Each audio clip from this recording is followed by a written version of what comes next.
mata ay gusto pang pumikit at mamahinga. Isang basong tubig, sabay timpla ng pait at tamis, sasalubong sa kalsada, sa usok at sa pawis. Pila sasakayan, siksikan sa jeepney. Ang pangarap ay malayo, pero heto pa rin hindi natitibig. Bitbit ang pag-asa sa loob ng bag na luma. Kahit ang tadhana ay tila laging nakasimangot ang mukha. Sa umaga ay kape, sa gabi ay puyat, ang katawan ay pagod, ang bulsa ay salat. Ngunit heto pa rin, pilit na bumabangon. Kahit na ang mundo ay tila laging may hamon, hindi baling mabagal, basta't sumusulong.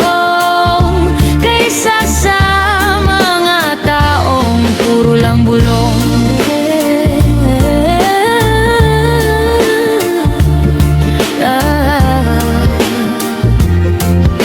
Minsan mapapaisip ka, hanggang kailan ang ganito? Paulit-ulit na pagod, tila walang hinto. Ang daming bayarin, ang daming kailangan. Ang sahod ay mabilis pang maglaho kaysa sa ulan. May mga gabing ang sarili tila gustong sumuko. Nakatitig sa kisame, luhay dahan-dahang tumutulo.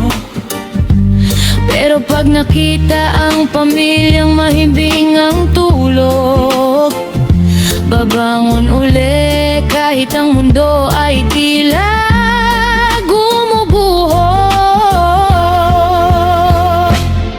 Ang pagod ay totoo, hindi ito ikinakahiya. Ang pagsisikap ay dangal higit pa sa anumang hiyas o pehap. Kung ikumpara ang takbo mo sa iba, bawat isa ay may kanya-kanyang oras ng paglaya. Hinga lang ng malalim, kaya mo yan.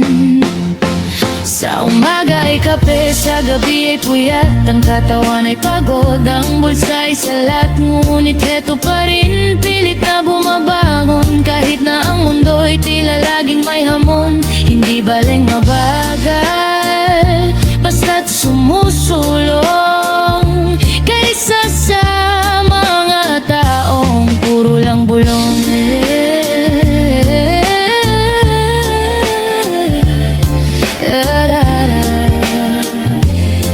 Respeto sa lahat ng lumalaban ng tapat. Sa mga sugat ng kamay doon nakasulat.